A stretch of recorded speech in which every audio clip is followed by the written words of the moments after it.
Good morning, students. Today we are going to start our geography class. Our first chapter is resources, types and conservation. तो बेटा resources first of all हमें meaning पता होना चाहिए कि resources क्या होते हैं। रिसोर्सेज का मतलब होता है साधन। साधन मीन्स वो मतलब ज़रिया जिसके द्वारा हम लोग अपनी ज़रूरतों को अपनी नीड्स को फुलफ़िल करते हैं। तो पहले अगर हम मतलब अर्ली मैन्स की बात करें तो इंसान की ज़रूरतें बहुत ही लिमिटेड हुआ करती थी। उनकी मेन जो मतलब ज़रूरतें होती थी that is food shelter. Food means खाना, शेल्टर मीन्स घर। ठीक है, पेट भरने के लिए उनको खाना चाहिए था और रहने के लिए एक छत चाहिए थी, घर चाहिए था। मगर जैसे ही डेवलपमेंट होती गई मीन्स इंसान की डेवलपमेंट होती चली गई, उसके मतलब ज़रूरतें बढ़ती चली गई, तो इस तरह से उसकी जो नीड्स हैं, उसकी ज़रूरतें हैं, वो भी बढ़ती चली गई। तो उसने अपनी इन बढ़ती हुई ज़रूरतों को पूरा करने के लिए अपनी सराउंडिंग्स की तरफ ध्यान दिया। तो सराउंडिंग्स से उसने अपनी ज़रूरतों को फुलफ़िल करना शुरू किया। सराउंडिंग्स में उनकी नेचुरल थिंग्स होती थी, नेचुरल चीज़ें होती थी जो कुदरत के द्वारा दी गई हैं, जैसे soil, water, trees, stones etcetera. तो इस तरह से जैसे ही इंसान की ज़रूरतें बढ़ती चली गई, तो उस तरह से उसने अपने नेचुरल रिसोर्सेज को भी मीन्स यूज़ करना शुरू कर दिया। तो इस तरह से अपनी अनलिमिटेड मतलब डिज़ायर्स को, नीड्स को पूरा करने के लिए उसको अपने इन नेचुरल रिसोर्सेज पे डिपेंड होना पड़ा। तो इस तरह से मैन जो है अपनी ज़रूरतों को फुलफ़िल करने के लिए अपने सराउंडिंग्स, अपने आले दुआले, अपने इर्द गिर्द के साधनों पे डिपेंड होता चला गया। तो इस तरह से these means are called resources. उन साधनों को हम लोग रिसोर्सेज कहते हैं, साधन कहते हैं। वो ज़रूरी, वो मीनिंगफुल सब्सटेंसेस, वो मीनिंगफुल चीज़ें जिनके ज़रिए, चाहे वो मैन मेड हैं चाहे वो नेचुरल है, जिनके ज़रिए हम लोग अपनी ज़रूरतों को फुलफ़िल करते हैं, उनको हम लोग रिसोर्सेज कहते हैं।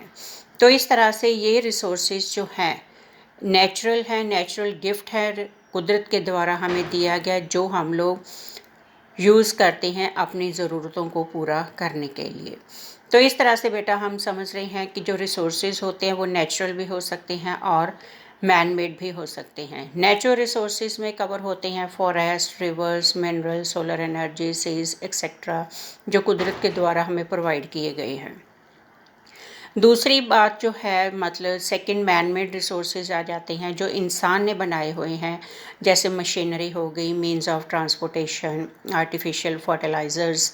इस तरह की जो चीज़ें हैं ये मैन मेड हैं, इनको इंसान ने बनाया है।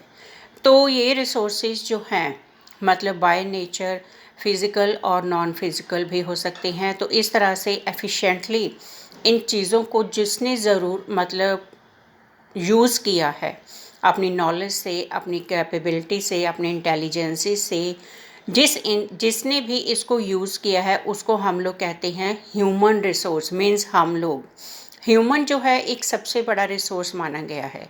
क्यों? क्योंकि अगर इंसान ना होते, ह्यूमंस ना होते, तो जितनी भी ये नेचुरल चीज़ें थी वो एज इट इज़ पड़ी रह देती, ये मतलब ये मीनिंगलेस होती, इनका अपने आप में कोई भी मीनिंग ना रह पाता। तो इस तरह से बेटा रिसोर्सेज क्या है, एक चेंजिंग कॉन्सेप्ट है। चेंजिंग कॉन्सेप्ट मीन्स इनमें चेंजेस आती रहती हैं, बदलाव आते रहते हैं।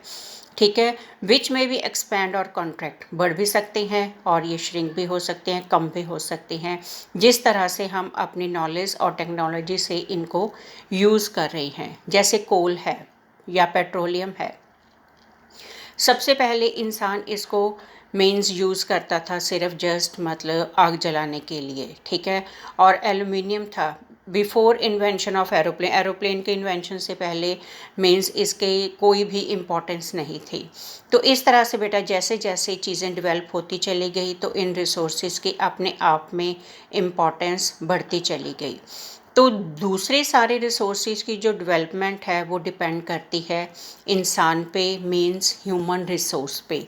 इंसान भी सबसे बड़ा रिसोर्स है, वो भी एक ह्यूमन रिसोर्स है। दूसरी आ जाती है चीज़ के रिसोर्सेज टाइप्स। कितनी तरह के रिसोर्सेज होते हैं। नेचुरल और मैन मेड रिसोर्सेज जो होते हैं अलग अलग तरह के होते हैं। अब यहाँ पे जो हम इनकी मीन्स जो मतलब टाइप्स हैं वो हम उनको डिफरेंशिएट करेंगे उनकी यूटिलाइजेशन के बेस पे, किस तरह से हम उनको यूज़ करते हैं उस हिसाब से। जैसे ये 6 टाइप्स दी हुई हैं यहाँ पे, इनको वन बाय वन हम लोग एक्सप्लेन करेंगे। First of all biotic and abiotic resources. Biotic resources क्या होते हैं? बायोटिक रिसोर्सेज वो होते हैं जिसमें लिविंग थिंग्स होती हैं, लिविंग थिंग्स ओरिजिनेट होती हैं, उनसे बायोटिक रिसोर्सेज उनको हम लोग कहते हैं। तो अप्रॉक्सीमेटली 85% वर्ल्ड का जो टोटल फूड है वो डिपेंड करता है इन बायोटिक रिसोर्सेज पे, ठीक है। जैसे प्लांट्स और दूसरे लिविंग क्रिएचर्स हैं, इन बायोटिक रिसोर्सेज में शामिल होते हैं। तो इन रिसोर्सेज में ये रिसोर्सेज जो होते हैं, बायोटिक रिसोर्सेज जो होते हैं, जैसे प्लांट्स हैं, मिनरल्स हैं, ये मिनरल्स नहीं, जैसे प्लांट्स हैं और दूसरे लिविंग क्रिएचर्स आगे, तो ये इंडस्ट्रीज़ को रॉ मटेरियल प्रोवाइड करते हैं। प्लांट्स जैसे आपको पता ही है कि अगर हम नेचुरल वेजिटेशन की बात करें तो जो फॉरेस्ट बेस्ड इंडस्ट्रीज़ होती हैं, जैसे पेपर इंडस्ट्री हो गई, ठीक है, और पेट्रोलियम वगैरह हो गई, या मीन्स लेदर टैनिंग की मशीनरी इंडस्ट्रीज़ होती हैं, उनमें हम लोग ये फॉरेस्ट बेस्ड इंडस्ट्री जो है उनसे अपना रॉ मटेरियल ऑब्टेन करती हैं। दूसरा है कोल और पेट्रोलियम जो है वो भी कुछ हद तक इस कैटेगरी में शामिल होते हैं, क्योंकि ये भी प्लांट्स और एनिमल से ही प्रोड्यूस होते हैं। और दूसरा आ जाता है उसके बाद जो नॉन लिविंग प्रोडक्ट्स होते हैं, जैसे मिनरल्स हो गया, वाटर हो गया, ये इनको हम लोग बायोटिक अबायोटिक रिसोर्सेज कहते हैं। और ये मिनरल्स जो होते हैं ये भी हमारी इंडस्ट्रीज़ का बेस होते हैं। अगर हम इन मिनरल्स को ना यूज़ करें, ध्यान से ना यूज़ करें, तो ये बहुत जल्द एग्जॉस्ट का मतलब होता है ख़त्म हो जाएंगे उतनी ही जल्दी। सेकंड कैटेगरी आ जाती है, सेकंड टाइप आती है बेटा developed and potential resources. Developed resources किसी भी कंट्री की जो रिचनेस होती है, उसकी जो प्रॉस्पेरिटी होती है, वो डिपेंड करती है कि उसमें कितने रिसोर्सेज हैं, कितने भंडार हैं उसके पास नेचुरल रिसोर्सेज के। तो जिस हिसाब से जैसे ये गोल्ड है, सिल्वर है, कोल है, पेट्रोलियम है, अर्थ के अंदर एग्जिस्ट करते हैं, हमें पता ही है कि मिनरल जो होते हैं वो इनसाइड होते हैं अर्थ के। और उसी तरह से वाटर, फॉरेस्ट, सोलर एनर्जी, ये अर्थ के ऊपर एग्जिस्ट करते हैं। तो इन रिसोर्सेज को जैसे जैसे हम लोग यूज़ करते हैं फॉर इकोनॉमिक गेन मीन जिनसे हम लोग यूज़ करने के बाद पैसा कमाते हैं, ठीक है, तो उसको हम लोग डेवलप्ड रिसोर्सेज कहते हैं। जिनका फ़ायदा हम लोग उठाना शुरू कर देते हैं, जो किसी हमारी पर्पस को फुलफ़िल करते हैं, उनको हम लोग डेवलप्ड रिसोर्सेज कहते हैं। और दूसरी तरफ वो रिसोर्सेज जो अवेलेबल तो है, मींस एग्जिस्ट तो करते हैं, मगर अभी हमने उनको यूज़ नहीं किया है, फ्यूचर में हम लोग उनको यूज़ कर सकते हैं, उनको हम लोग पोटेंशियल रिसोर्सेज कहते हैं। तो जिस तरह से कोई भी रिवर है, उसका पानी माउंटेन से जो रिवर नीचे पानी उसका गिर रहा है, अगर हमने उससे इलेक्ट्रिसिटी जनरेट करनी शुरू कर दी है, जितना पानी हमने यूज़ कर लिया इलेक्ट्रिसिटी प्रोड्यूस करने में, वो उसका डेवलप्ड रिसोर्स बन गया है। और जितना पानी अभी यूज़ नहीं हुआ है, हम फ्यूचर में उसको यूज़ कर सकते हैं, तो वो उसका पोटेंशियल रिसोर्स बन गया है। तो नेक्स्ट आ जाता है थर्ड टाइप है बेटा exhaustible and inexhaustible resources. Name से ही क्लियर है, एग्जॉस्टेबल मीन्स जो जितना हमने जैसे ही यूज़ कर लिया और उसके बाद वो ख़त्म हो जाते हैं, दोबारा हम उनको रिन्यू नहीं कर सकते हैं, तो इस तरह से वो होते हैं एग्जॉस्टेबल रिसोर्सेज। जैसे पेट्रोलियम प्रोडक्ट्स हैं, जितना हम उनको, जिस तरह से गाड़ियां हम लोग यूज़ कर रहे हैं, अंधाधुंध हम लोग यूज़ कर रहे हैं, तो पेट्रोल वो टाइम दूर नहीं है जब ये पेट्रोल जो है एक नॉन एग्जिस्टिंग मिनरल बन जाएगा। दूसरा आ जाता है इनएग्जॉस्टेबल रिसोर्सेज, मीन्स वो रिसोर्सेज जिनको जितना मर्जी यूज़ करते जाओ कभी भी ख़त्म नहीं होता है, जैसे solar energy, wind energy, water, forest, ये ऐसे रिसोर्सेज हैं जिनको जितना मर्जी यूज़ कर लो कभी भी ये ख़त्म नहीं होते हैं, ठीक है। इस तरह की जो टाइप्स होती हैं ये होती हैं इनएग्जॉस्टेबल की कैटेगरी में आती हैं। नेक्स्ट फोर्थ है बेटा soil and land resource. Soil क्या है? मिट्टी, जो हम अपनी मतलब आँखों से देख रहे हैं, हमारी अर्थ क्रस्ट की अपर लेयर है, लूज़ है, ठीक है। ज़रा सी हवा चलती है तो वो उड़ने लगती है। अगर उसके ऊपर पानी मतलब हम लोग काफ़ी सारा पानी जाते हैं, बारिशें आती हैं, फ्लड आते हैं, तो वो पानी के साथ बह जाती है। तो इस तरह की जो लूज़ मतलब कंटेंट्स होते हैं उनको हम लोग सॉइल का कहते हैं। और ये मतलब प्लांट्स और एनिमल्स की डिकम्पोजिशन से तैयार होती है और बहुत ही इम्पॉर्टेंट रिसोर्स है इंसान के लिए। और प्लांट्स और मतलब जो क्रॉप्स हैं उनको उगाने में सॉइल एक बहुत ही इम्पॉर्टेंट रोल प्ले करती है। और कितनी ही कैटेगरी हैं इसके, डिफरेंट टाइप्स हैं सॉइल की, जैसे Sandy soil, clayey soil, loamy soil, alluvial soil, इस तरह से बेटा अलग अलग टाइप्स हैं इसकी सॉइल की। वो हम सेकंड चैप्टर में इनको पूरी डिटेल से डिस्कस करेंगे। तो जितनी भी मतलब मैन जो है हमेशा ही फर्टाइल सॉइल जहाँ पे होती है ऐसी लैंड सरफेसेस को प्रेफर करते हैं। क्यों? क्योंकि वहाँ पे वो एग्रीकल्चर करके अपना और अपने मतलब फैमिली का या पूरे सराउंडिंग्स को भी वो अपना फूड प्रोवाइड करते हैं। दूसरी आ जाती है लैंड। लैंड का मतलब होता है हार्ड सरफेस, रॉकी सरफेस, जो हम जिस पे हम लोग अपने सारे काम काज करते हैं, इकोनॉमिक एक्टिविटीज़ परफॉर्म करते हैं, मींस हमारे बिजनेस जो है वो सारा उस पे चलता है। तो हम लोग लैंड को यूज़ करते हैं किस पर्पज़ के लिए?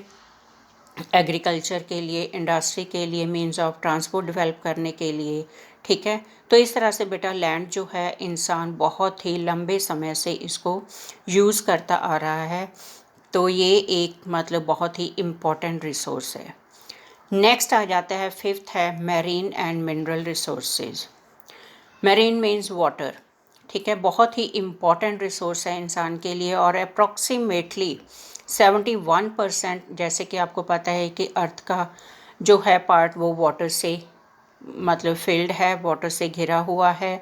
तो बिग वाटर बॉडीज़ जो होती हैं उनको हम लोग सीज कहते हैं। और इन वाटर बॉडीज़ से हमें बायोटेक, मिनरल और एनर्जी रिसोर्सेज मिलते हैं। और ये भी मतलब माना जाता है कि लाइफ जो शुरू हुई है अर्थ पे वो सीज़ और ओशन से ही शुरू हुई है। और वहाँ पे मीन 75% जितने भी लैंड क्रिएचर्स हैं, मीन ज़मीन पे रहने वाले स्मॉल छोटे मोटे कीड़े मकोड़े की जीव जंतु जो हैं वो मतलब ओरिजिनेट हुए हैं वाटर बॉडीज से ही, उनका जन्म हुआ है। और पानी से हमें कौन कौन सी चीज़ें, समुद्रों से हमें कौन कौन सी चीज़ें मिलती हैं?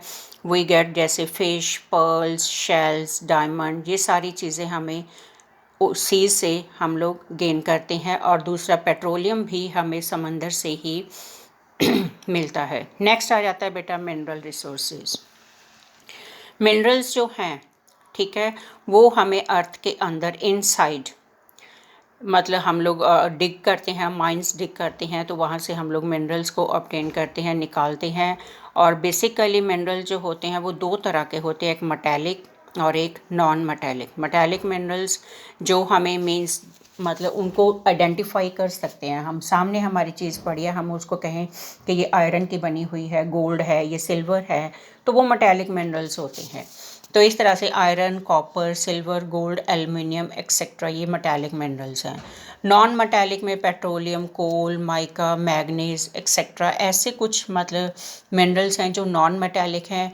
जैसे मैग्नीज है, माइका है, इसकी अपनी कोई मतलब आइडेंटिटी नहीं होती है, इनको किसी दूसरे मिनरल में मिक्स करके हम लोग यूज़ करते हैं और अलग अलग डिफरेंट रॉक से ये हमें मिलते हैं। और इस तरह से ये मिनरल्स जो हैं हम लोग इंडस्ट्रीज़ में यूज़ करते हैं, एक तरह का बेसिस होते हैं, इंडस्ट्री का बेस है ये। और जैसे आयरन एंड स्टील इंडस्ट्रीज़ हैं, ठीक है, वहाँ पे मतलब जो मिनरल्स हैं, आयरन एंड स्टील है, वो मिनरल्स वहाँ से हम लोग लेते हैं और दूसरी इंडस्ट्रीज़ को ये मशीनरी प्रोवाइड करते हैं। नेक्स्ट आ जाता है बेटा लास्ट रिसोर्स है ह्यूमन रिसोर्स, जो कि अपने आप में बहुत ही बड़ा रिसोर्स है, ठीक है। बेस्ट मतलब सारे जितने भी क्रिएचर्स हैं अर्थ पे, उनमें से ह्यूमन को, मैन को बेस्ट क्रिएचर माना गया है, बेस्ट स्टेटस इसको मिला है। नेचर के द्वारा, क्योंकि इंसान जो है उसमें काम करने की क्षमता है, एबिलिटी है, इंटेलिजेंट है वो, ठीक है, और अपने आप में इसीलिए इंसान जो है वो अपने आप में बिगेस्ट रिसोर्स है। तो मैन की जो कैपेबिलिटी है, उसके काम करने की क्षमता है, उसकी नॉलेज है, ठीक है, उसको टेक्नोलॉजी को यूज़ करना आता है। तो टेक्नोलॉजी, अलग अलग टेक्नोलॉजीज़ वो डेवलप कर रहा है, तो उनके ज़रिए ही हम लोग मीन्स दूसरे रिसोर्सेज को डेवलप कर पाए हैं। और इसी तरह से जैसे जापान है, बहुत बड़ी एग्जांपल है। बेशक जापान के पास कहते हैं अपने कोई मिनरल्स नहीं है, डेफिशिएंसी है उसके पास, मीन्स कमी है, ठीक है, रिसोर्सेज की। तो इस तरह से बेटा वो मतलब उसका ह्यूमन रिसोर्स जो है वो बहुत ज़्यादा डेवलप है। इंसान, उसके मैन जो रहते हैं, इंसान जो रहते हैं, वो बहुत ही मतलब इंटेलिजेंट हैं, फुली डेवलप्ड होने का मतलब ये है कि वो मतलब इंटेलिजेंट है, वर्किंग है, कैपेबल है, काम करना उनको अच्छा लगता है, हार्ड वर्कर है। तो उनकी क्वालिटी, कैपेसिटी, एजुकेशन और टेक्निकल नॉलेज जो है उसने बहुत ही इम्पॉर्टेंट रोल प्ले किया है जापान को एक डेवलप्ड नेशन बनाने में। तो इस तरह से बेटा ये सारे 6 रिसोर्सेज हो गए हैं, टाइप्स कंप्लीट हो गई हैं। नेक्स्ट लास्ट हमारा इस चैप्टर का टॉपिक है कंजर्वेशन। कंजर्वेशन होता है बेटा कि कैसे हम इन रिसोर्सेज को संभाल के रख सकते हैं।